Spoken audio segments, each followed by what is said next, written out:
Hello, everyone. This is the East Coast Economic Update for December the 4th, 2016. So, today, considering the video that I made prior, and if you haven't watched that, please, it's going to be the introduction for a new economy. I'm going to point out a few things today. A couple of them because Friday was the BLS, or the Bureau of Labor Statistics unemployment rate. The unemployment rate has dropped. Of course, when you drill down into the numbers, even Bloomberg, and I'll post everything below here, points out that the reason why, finally, they're pointing out the reason why the numbers are dropping so quickly is not because we've reached full employment, but because most people have stopped looking for work or have applied for disability. Now, I just want to point out to you that there was a video that I made in the previous one, or there was a link to a video to the previous video that I have, which is that new economy video, which the IMF was talking about the fact that they wanted to move people to the dole because what's happening right now is a tipping point. The tipping point is very clear. Those jobs that are repetitive or more industrial in nature, like screwing on bits and putting things on, stuff that a robot or an automated system can do, those things are going to be replaced and are replaced. In fact, I have an article here from the New York Times talking about Carrier.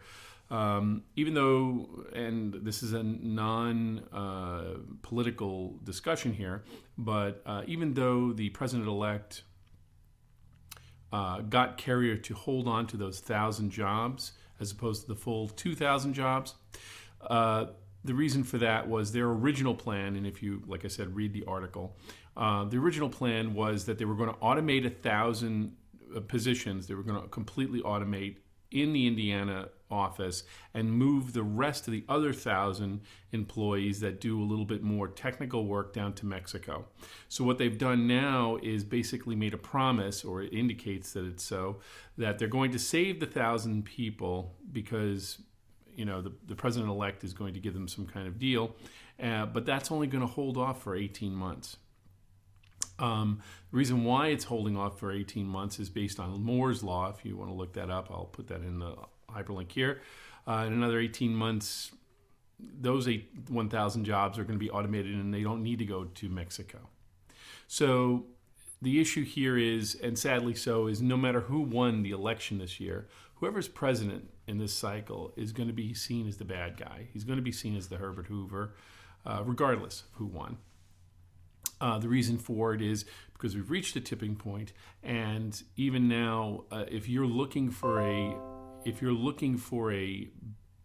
job that's repetitive, that is, you're working in a wire factory or in an in an auto shop or whatever, anything that is repetitive that you have to put things on, those things have already been replaced, and the software has gotten so cheap that you'd have to be a complete fool as an industrial maker of refrigerators, cars, and whatever, to use human beings. Because if human beings don't show up to work, or if they get injured, you have to take care of that. And that sounds incredibly sociopathic, but let's be honest here. This is what's going on.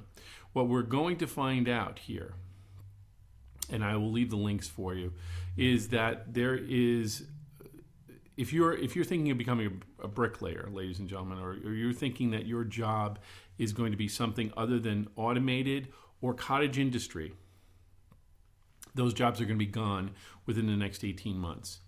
Problem is that Europe, Russia, China, actually everywhere else, even India, is preparing for this.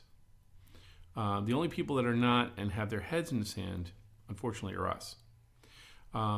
Folks are still going to school, putting themselves in tons of debt to become art history majors, which, unless you're an amazing art history person, chances of you wrestling for that job is going to be non-existent. In other news, they're also starting, people are starting, as part of the good news aspect of the cottage industry. We have folks that are starting these kind of cafes, repair cafes, where people are bringing items in that are mechanically leaning, and they're coming together with people who know how to do these things and are either out of work or have been retired.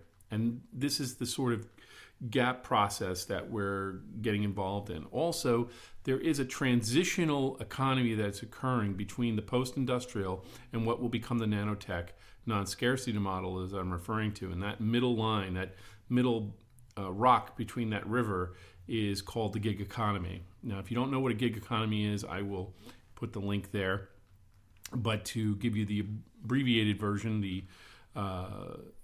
it's basically this. You're doing little jobs and you're creating an income. In fact, my business, and I'm here in central New York, by the way, my business, I hire consultants to work for me to get certain jobs done that are either just time consuming or what have you, and they work at different hours. And those jobs are metered out to them by me in amounts like a gig, like doing going to a gig at a bar or something. And we're paying them very well for the job that they do, but it's not a regular source. Sometimes they get more, sometimes they get less based on what I'm getting from my end of the gig. So this is what we're at right now. If you are thinking as an entrepreneur about starting a business or transitioning out, the method that I just described, and we can go into more detail as far as a gig economy, does work. But let's be honest here, within 18 to 32 months, most of the work that are repetitive or can be repetitive will be, for the most part, eliminated by technology. What we're looking for here is a change of philosophy. We've spent 300 years doing the same industrial model, bringing people together to make a product, and those people happy to get a job that was not seasonal, like in agriculture, what have you, and that took generations, is happening within half a generation, or even quicker. So the reality is here, ladies and gentlemen, is that everybody else can stick their head in the sand, or they can become, as Mr. Alex Jones there, getting people to buy things that they don't need for an apocalypse that really will not happen, not in the concept that people are imagining. Or you can face this situation head on by addressing it. If you're in a job that is repetitive, or a job that can be replaced with software of some sort, that doesn't involve human interaction. If you're a nurse or a doctor or any kind of person that has to deal with people on a regular basis, your job is fairly secure. But if you're a bricklayer or a screw tightener or someone that does something that, obviously a robotic machine can replace, those jobs are going to be gone within the next year and a half. That is baked into the cake. No matter who becomes president, no matter what administration comes in, this has been a long time coming. And it's getting exponentially bigger. So as we see the situation, one of the other big issues I want to throw out to you is that Wall Street is also the other ones that are walking their head in the sand. Because from the Bretton Woods Agreement that created Wall Street back in the late 17th century into the early 18th century and forward, Wall Street and the markets that are laid out were based on that industrial model.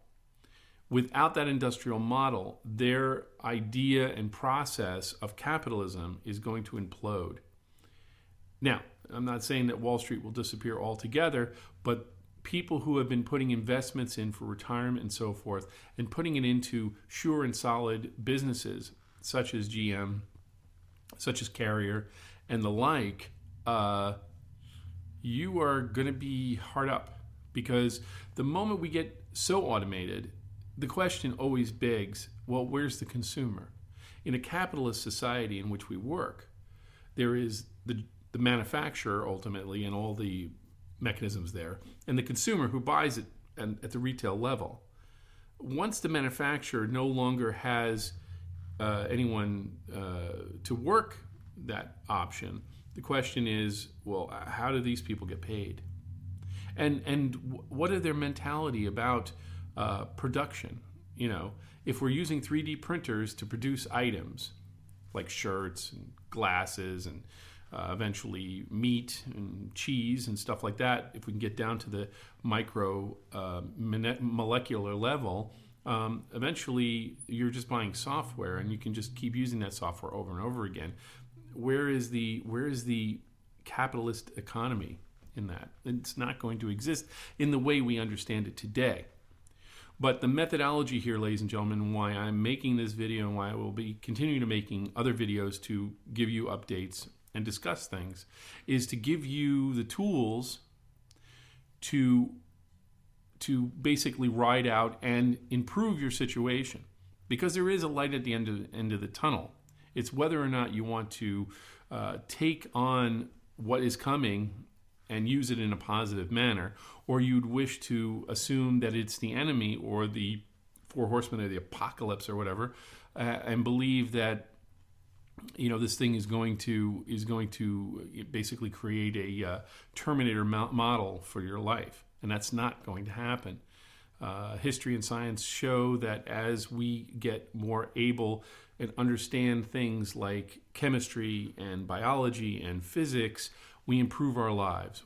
Without chemistry, we couldn't have plastics or different types of metals and different methods of making foods last, and refrigerators and microwaves. Not that I'm a big fan of microwaves, but refrigerators, electric stoves, and all that stuff came only in the last 30 or 40 years, when we've taken hold of the sciences of molecular biology, and physics, and quantum physics, and organic and inorganic chemistry. These things, these items did not exist. These sciences did not understand what it understands today only since World War II. It's a short period of time in the grand scheme of things.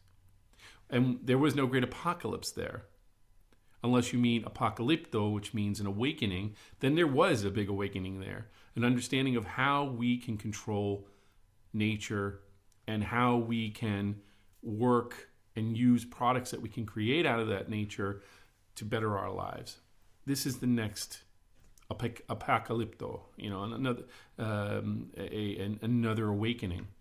As science and technology gets better, and we find our place in that science and technology, we will improve. Now, guys in my generation, we're going to see the improvements of that, but our children and grandchildren are going to really benefit from it if we are smart and about encouraging them to do so. So keep your eyes in the skies, and till next time, peace.